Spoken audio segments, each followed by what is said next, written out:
어느 날 평범한 대학생인 민주는 인터넷 커뮤니티에서 화제가 되고 있는 장롱 귀신에 대한 이야기를 접하게 되었다.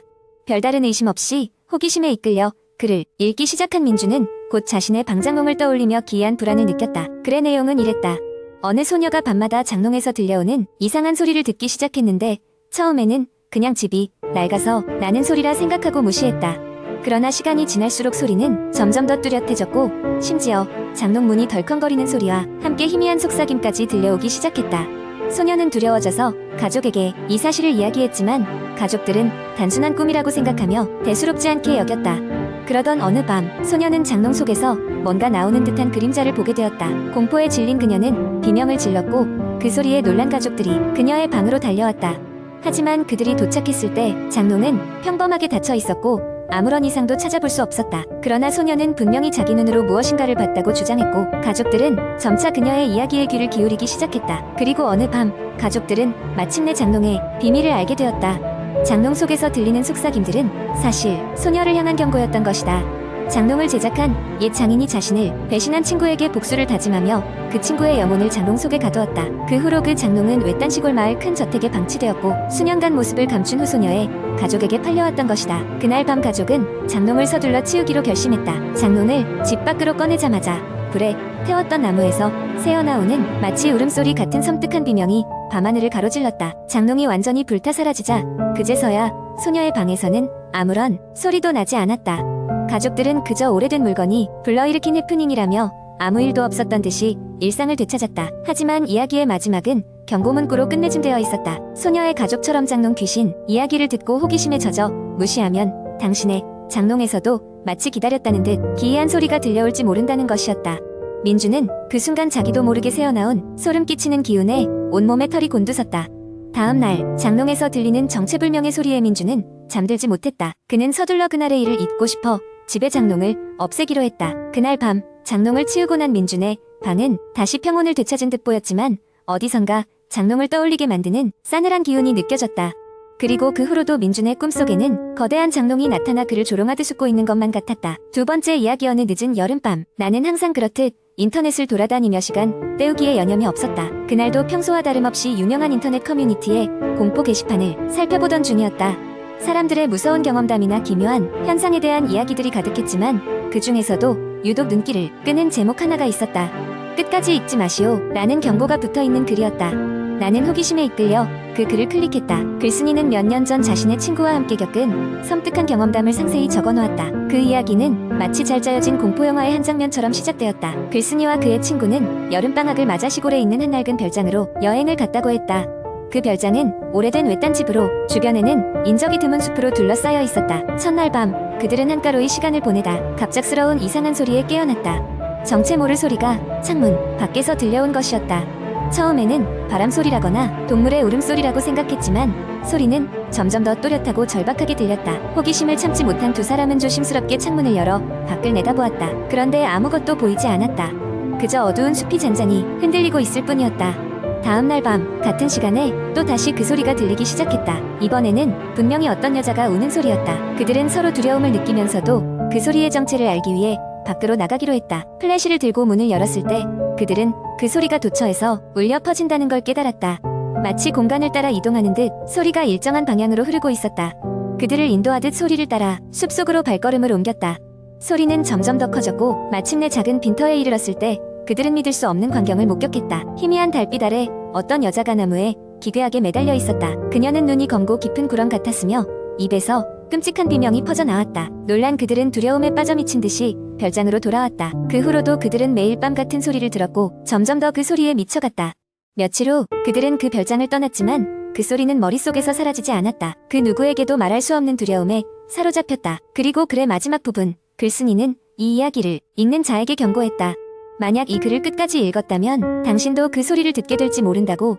경고를 무시한 사람들이 차례차례로 이상한 경험을 하게 되었다며 주의하라는 말을 남기며 글을 마무리했다. 나는 그 글을 읽고 나서야 화면을 서둘러 닫았다. 흥미돋는 이야기였지만 동시에 공포가 밀려왔다. 그날 밤 간신히 잠이 들었지만 문득 빨리 감도는 바람소리 같은 것이 창밖에서 들려오는 것 같았다. 잠결인지 현실인지 알 수 없는 그 소리는 점점 선명해졌고 나는 두려움에 잠을 설쳤다. 그 후로도 가끔씩 그 소리가 들리는 듯한 기분에 사로잡히곤 한다. 물론 그것이 글의 맥락이 만들어낸 착각일 것이라고 애써 무시하지만 마음 한구석에서는 손쉽게 넘기기 힘든 불안감이 자리하고 있다. 이 이야기의 끝은 아직도 나의 머리 끝에서 실제인지 헛것인지 모를 그 소리가 들려오는 것만 같은 쓰라림이다. 세 번째 이야기. 나는 대학생 시절 서울의 조용한 외곽에 위치한 작은 원룸에서 자취를 시작했다. 학교에서 비교적 가까운 거리였고 월세도 저렴했기 때문에 망설임 없이 계약을 했다. 건물 자체는 조금 낡았지만 내게는 안락한 첫 보금자리였다. 처음 몇 주는 아무런 문제 없이 지나갔다. 학교 수업과 과제를 마치고 늦은 밤에 집에 돌아오면 피곤함에 쉽게 잠이 들곤 했다. 그러던 어느 날 밤 자정쯤에서 이상한 기분에 눈을 떴다. 주변은 고요했으나 묘한 찝찝함이 나를 깨어나게 했다. 나는 무시하고 다시 잠들려 했으나 문득 방문 쪽에서 스르륵 하는 소리가 들렸다. 바람 소리겠지 하고 넘겼다. 하지만 방에 들창은 없었고 복도 쪽 창문도 모두 닫혀 있었다. 그날 이후로 매일 밤 비슷한 시간에 같은 소리가 들리기 시작했다.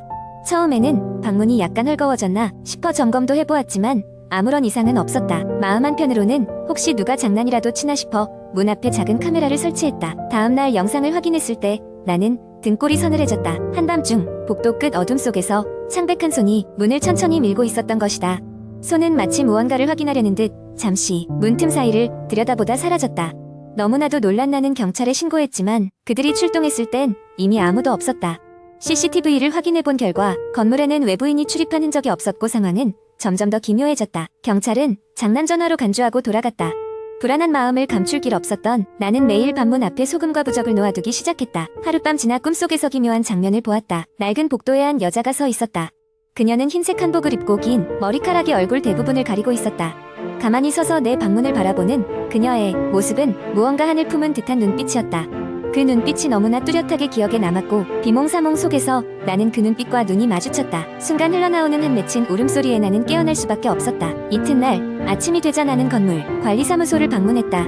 이 건물에 대해 알아보기로 한 것이다. 그곳의 노파는 내 질문에 수심 어린 표정으로 대답했다. 여기에 전에 살던 여자아이가 있었는데 그녀는 그 아이가 부모의 학대를 받다가 이곳에서 스스로 목숨을 끊었다고 했다.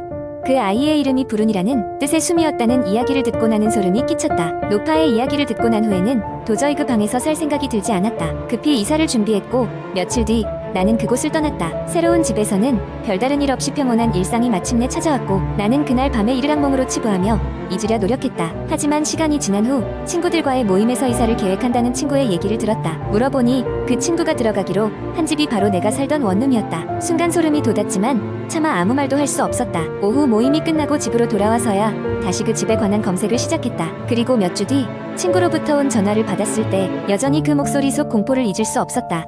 그녀 역시 그 밤을 무사히 지나오진 못했던 것이다. 끝없는 반복인 듯하니 끔찍한 이야기 속에는 아마도 어딘가 매듭짓지 못한 알 수 없는 인연이 얽혀있는 듯했다. 지금도 그 방에는 아마 그 애처로운 울령이 놓여있을지도 모를 일이었다. 네 번째 이야기. 몇 년 전 나는 대학에서 가까운 작은 원룸을 구하게 되었다. 건물은 꽤 오래된 느낌이었지만 주변에 조용한 환경과 저렴한 월세는 정말 매력적이었다. 이사한 첫날 나는 근처 슈퍼마켓에서 물건을 사고 돌아왔을 때 현관문 바닥에 놓인 작은 쪽지를 발견했다. 도움이 필요하시면 언제든지 연락하세요 라는 문구와 함께 아래쪽에 전화번호가 적혀 있었다. 아마도 이전 세입자가 두고 갔거나 회사를 홍보하려는 전단지일 것이라고 생각했다. 며칠이 지나면서 나는 방에서 이상한 소리를 듣기 시작했다. 밤이 되면 벽 너머에서 희미한 속삭임과 울음소리가 들려왔다. 처음에는 바깥에서 나는 소리라 생각했고 대수롭지 않게 넘겼다. 그러나 시간이 지나면서 소리는 더욱 분명해졌고 명확하게 내 방벽 너머에서 들린다는 것을 깨달았다. 벽에 귀를 대고 들어보니 누군가 간절하게 도와줘요 라고 읊조리고 있었다. 점점 불안해진 나는 옆집에 누가 사는지 궁금해졌다. 다음날 집주인을 찾아가 이웃에 대해 물었더니 그는 고개를 갸웃하며 말했다. 그쪽 방은 빈 방입니다. 몇 달째 아무도 살지 않았어요. 충격을 받은 내가 어떤 반응을 보여야 할지 몰라 하자 집주인은 고개를 저으며 돌아섰다. 그날 저녁 나는 용기를 내어 벽을 두드렸다. 그 즉시 소리가 멈췄고 다시 침묵이 찾아왔다. 하지만 그날 밤 꿈속에서 나는 한 소녀를 만났다. 그녀는 창백한 얼굴에 무표정한 눈빛으로 나를 응시하며 낮은 목소리로 말했다. 도와주세요. 저를 가둔 사람에게서 벗어나고 싶어요. 잠에서 깬 나는 등골이 오싹해졌다. 소름이 돋는 꿈이었지만 너무나 생생했다. 나는 뭔가 조치를 취해야 할 것 같았다. 그래서 다음날 나는 종이 쪽지에 적혀 있는 전화번호로 전화를 걸었다. 전화를 받은 사람은 중년의 여성으로 다정한 목소리였다. 나는 그녀에게 상황을 설명하자 그녀는 놀란 목소리로 대답했다. 그 번호는 요 몇 년 동안 제 딸이 사용하던 번호입니다. 그런데 제 딸은 작년에 실종되었어요. 가슴이 서늘해진 나는 멘붕 상태에 빠졌다. 그 번호가 왜 내 집에 있었을까? 그리고 내 꿈속의 소녀는 바로 그 실종된 딸이었던 것일까? 생각이 꼬리를 무는 가운데 나는 계속해서 이상한 소리를 들었고 꿈은 점점 더 빈번해졌다. 나중에 알게 된 사실은 그 건물의 오리층은 과거에 개조되기 전까지 여러 끔찍한 사건이 있었던 곳이라고 했다. 많은 이들이 누군가의 속박에서 벗어나지 못한 채 사라졌다는 소문이었다. 나는 그 말을 믿고 싶지 않았지만 그 이후로 나는 더 이상 그 원룸에 머무를 수 없었다.